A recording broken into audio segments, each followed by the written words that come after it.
Beleza, senhores. Para a gente começar então essa jornada dentro do Azure, tá? Eu vou começar a portuguesar, tá? Fica mais fácil para a gente entender.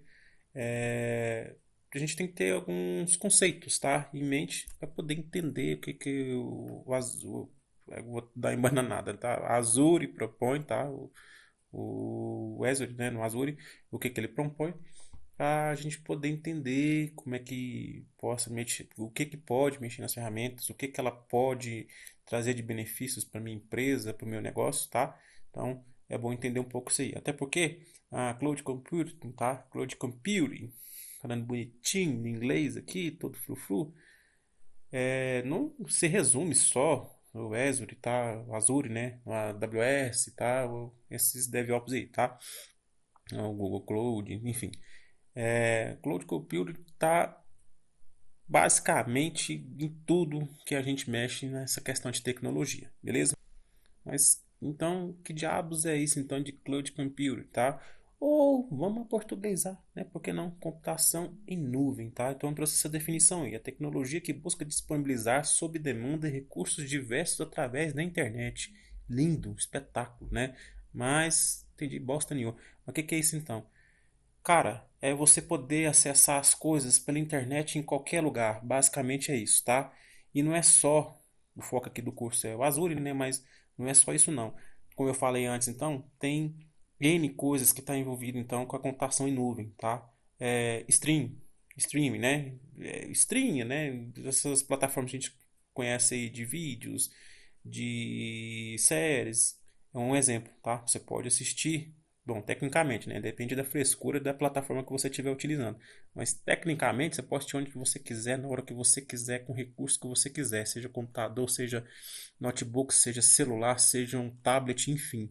Essa é o que propõe a computação em nuvem, tá? Guardar suas fotos, provavelmente no seu celular, você faz o backup de fotos. Se você usa a conta do Gmail ou da Apple no seu aparelho, né? Se é Android, se é Apple, iOS, não sei, tá? Mas provavelmente ele oferece para você um recurso de nuvem para você fazer o backup das suas fotos, está guardado então na nuvem para você poder acessar onde você quiser, tá? Então, essa é a ideia então da computação em nuvem, tá? O que caracteriza, né? Falar bonito agora sem gaguejar, a computação em nuvem, tá? Eu trouxe algumas definições aqui, tem várias, tá? Mas eu trouxe as principais que geralmente são que os grandes autores abordam, tá? Consideram importantes. Eu trouxe alguns aqui então para a gente ter uma ideia então dessas características, tá? Então, primeiro aí, o serviço self-service, tá? Que é requerer ou dispensar conforme a necessidade. Então é o seguinte, se você tem um recurso, pega qualquer recurso que você pensar aí. Vamos focar nos dois para você entender os dois mais básicos que a gente utiliza geralmente, né? Que é o seu backup de fotos, de arquivos, né? Ou o seu serviço de streaming, tá? Alguma coisa aí, alguma plataforma de séries, de vídeos aí que você utiliza, certo? Quando você quiser assistir, quando você quiser utilizar, você usa da forma que você quiser. A hora que você não quiser mais, tchau, não quero mais. Pronto. Isso então, serviço self, você que se service, né? Então, self-service. É isso, tá? Você contrata na hora que você quiser e você dispensa na hora que você quiser. Claro que algumas vezes tem algum contrato, alguma coisa assim do tipo, mas nada muito burocrático, por assim dizer. Beleza? Rápida elasticidade. Então, é aumentar ou diminuir conforme a necessidade. Nesse caso aqui, vamos pegar um exemplo do seu backup na nuvem, tá? Geralmente as plataformas têm um limite X. Se você quiser mais, então, você vai ter que abrir mão aí, né? Você vai ter que desembolsar uma graninha aí para você aumentar essa capacidade, certo? Que é conforme a sua necessidade. Se você quiser mais, você vai comprando. Não, eu não quero mais, então não preciso, só o básico mesmo, você dispensa, certo? Vocês podem ver, só que essas duas, uma vai puxando a outra, tá? O serviço medido, se você tem o controle e a automatização de recursos, tá? Também pegando esses dois exemplos, tá?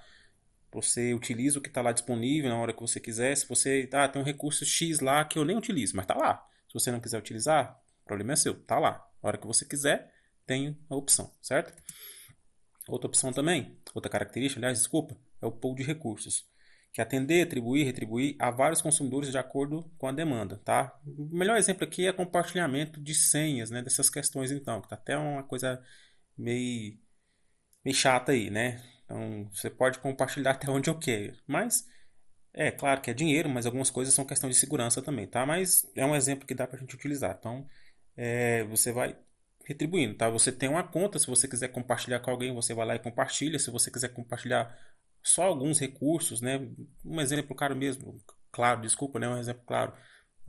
Nos seus backups na nuvem. Você cria uma pasta compartilhada lá para alguém poder colocar as coisas ou pegar as coisas que você coloca lá. É um compartilhamento entre duas ou N pessoas, tá? É um exemplo então de pool de recursos, certo? E o amplo acesso à rede, tá? São recursos acessíveis através de N plataformas. Foi quando eu falei no começo, smartphone, tablets, PCs e etc, certo?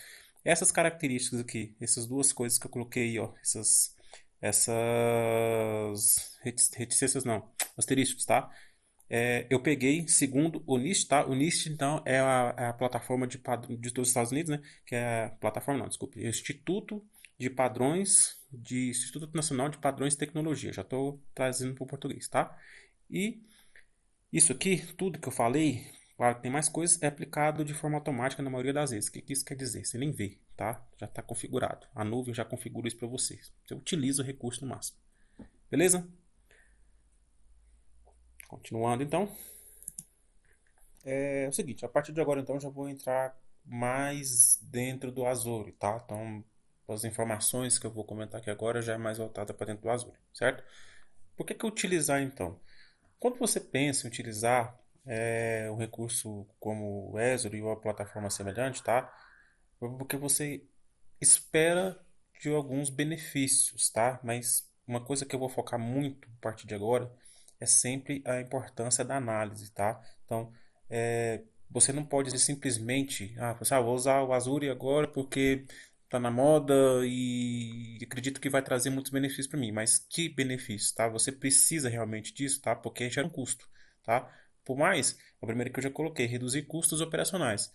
Mas isso, se seus custos forem muito elevados, tá? Você tem um servidor de grande escala, tá? Por assim dizer, mas você tem que dar manutenção nele direto, então pode ser que o seu hardware está obsoleto, tá? Então, você trocar todo o seu parque tecnológico, né? Toda atualização, então vai te dar um custo muito grande que talvez, né? Você utilizar o Azure, por exemplo, ou alguma ferramenta semelhante, tá? Alguma algum serviço, melhor dizendo, né, algum serviço semelhante, seja mais em conta para você, tá? Então, uma das questões é reduzir os custos operacionais. Claro, sempre focando a partir de agora na análise, tá? Faz o seu custo, você tem um servidor físico, tá? Vê como é que tá a questão, vê se realmente compensa, tá? A gente vai falar muito sobre como é que você vai analisar isso, tá? Inclusive, eu pretendo até fazer uma parte do Azure, tá? Onde tem uma documentação, tá? Que ajuda você a tomar essa decisão, beleza? Mas isso é mais para frente. Outra questão também, outra vantagem é escalar operações de acordo com suas necessidades, tá? Vamos supor que você tem uma loja, tá? De vendas por internet, tá? Você atende o Brasil inteiro, no nosso caso aqui. Só que você é sazonal, né? Você tem demandas dentro de X períodos do ano, tá? Que você atende muito e os seus servidores não aguentam, mas no outro você não tem a necessidade de manter um servidor parrudo, tá? Um servidor de grande escala, um servidor bem com a configuração bem top mesmo assim durante o ano todo, tá? É um gasto para você desnecessário. Então, nesse caso, pode ser então que o Azure te ajuda nessas necessidades, tá? Porque você vai aumentar de acordo com essa demanda sazonal, certo? A necessidade de manutenção reduzidas, tá? De manutenções, melhor dizendo, reduzidas, tá? No seu servidor vai precisar de pessoas para a parte de hardware. Se está desenvolvendo o sistema, tem a parte do desenvolvimento do sistema, tá? Vai ter que precisar de alguém para ficar de plantão. Vai ter que ter um especialista na questão de energia, né?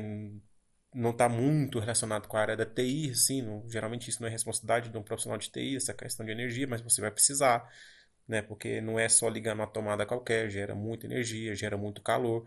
Você vai ter que é, provavelmente construir uma sala, né, com um ambiente isolado, mas que tenha um bom controle de temperatura, enfim. Então, tem N necessidades, né? Então, talvez isso para você é um gasto que você não precise, tá? Que para você não vai utilizar muito o servidor durante toda a sua questão. Enfim, então, essas manutenções reduzidas, tá?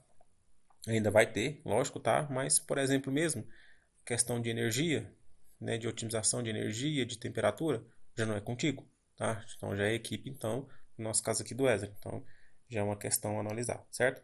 Centralizar informações. Isso depende muito da visão, tá? Tem pessoas que não gostam muito de centralizar informações, mas nesse caso aqui, você vai centralizar no Wesley, tá? Muitas pessoas podem ter acesso, mas as informações estão no Esri, tá? Então, nessa questão, já é dentro de um sistema que já existe, tá? Que já te dá todo um suporte, todo um aparato para você ter os seus controles, tá? E disponibilizar globalmente. Por que que eu coloquei globalmente aqui, entre aspas, tá? Você pode ou não disponibilizar globalmente, tá? Isso é uma escolha sua, tá? E isso globalmente pode ser em regiões específicas. Então, tem aqui no Brasil, tem numa parte da Europa, tem numa parte da América Central, numa parte da Ásia, enfim, não vou distribuir sim livre, tá? Qualquer um pode acessar na hora que quiser. Você pode ter um controle aí de acesso, tá? Em regiões que a gente vai ver aí nas videoaulas, beleza? Continuando aí então, quando a gente está falando dessa questão então de cloud computing, nessas questões de DevOps, tá? A gente tem que ter tem um pouquinho de ideia, tá? Nessa questão de modelos, tá? Por quê? Quando você vai implantar, você tem que entender que quando você está adotando, você tem um modelo de serviço e tem um modelo de implantação, tá? Modelo de serviço, então, quando a gente está falando disso, significa que as responsabilidades estão aí compartilhadas entre o provedor e o cliente, tá? E são essas três classificações. Tem mais classificações, tá? Mas as principais são essas, tá? A IaaS, a PaaS e a SaaS. Eu vou comentando nos próximos slides, fica mais fácil, tá? E também tem uma imagem aqui que vai ficar mais fácil de entender, beleza? E você também tem um modelo de implantação. O que é esse modelo de implantação? É a forma como será disponibilizada ou utilizada os recursos, tá? Aí a classificação é entre híbrida, pública e privada.